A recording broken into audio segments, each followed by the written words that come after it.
Let me start with something simple. If following the rules guaranteed a good life, most people wouldn't feel this empty. But they do, quietly, constantly, even the ones who did everything right. That alone should make you pause. From the time you're young, you're trained. Line up, sit still, raise your hand, ask permission, follow instructions. Most of that starts out practical, but something sneaks in. You start learning that being good means not questioning, that being responsible means complying, that if a rule exists, it must be right. But every rule you've ever followed was created by a person, not by truth, not by nature, by a human. And humans are guessing more than we like to admit. Here's the really crazy thing I want you to think about, and I hope it bothers you as much as it bothers me. Destruction doesn't require bad people. It only requires obedient ones. Let's sit with that for a moment, because if that's true, then the question isn't just, am I a good person? The real question becomes, what am I obeying, and who benefits from my obedience? Because most damage in the real world isn't done by villains. It's done by normal people. People who want to keep their job. People who don't want conflict. People who don't want to be the difficult one. People who tell themselves, it's not my decision. I'm just following policy. That's above my pay grade. That's just how it's done.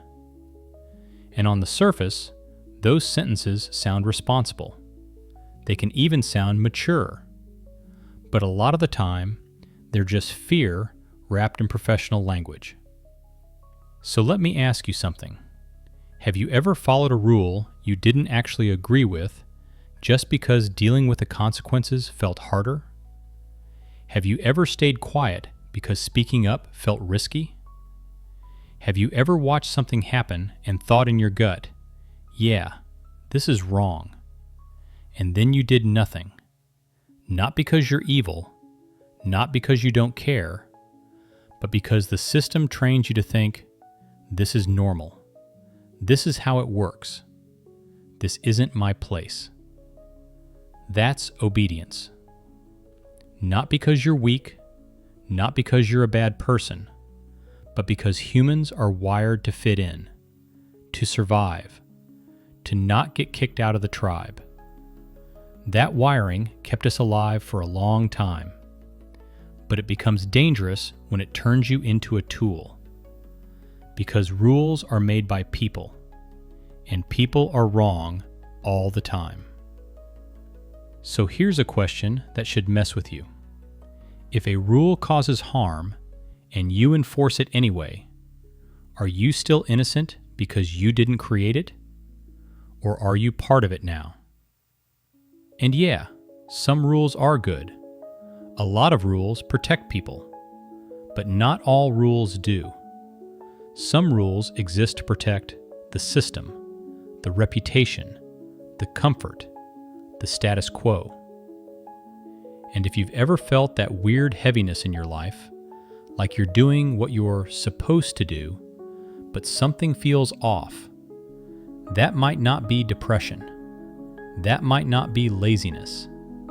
That might be your brain noticing, wait, who decided this? So how do we move forward? Not by rebelling, not by burning everything down, not by pretending you have all the answers, but by doing something simple. You start asking better questions. Next time you're following a rule, any rule, ask yourself, who does this protect? Who does this hurt? If I follow it, what responsibility am I avoiding? Because free thinkers aren't rebels, even though society loves to paint them that way. Free thinkers are just people who refuse to turn their brain off. People who question the status quo. People who measure the world with their own conscience, not just the rule book. And honestly, I don't think the most dangerous people on earth are the violent ones. I think it's the ones who can cause harm and still sleep at night because they felt like they had permission. So, what are you obeying? And did you ever choose it?